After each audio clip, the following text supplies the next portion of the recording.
دستگاه مدل دی60 ای یکی از پرفروشترین دستگاه‌های شرکت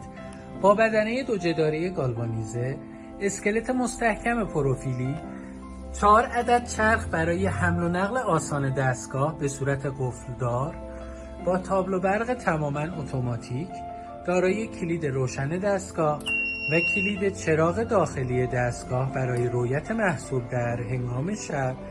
و ساعت فرمان اتوماتیک و چراغ سیگنال و زنگ اتمام کار دستگاه. درب دستگاه به صورت مگنتی و با پرت حرارتی 0،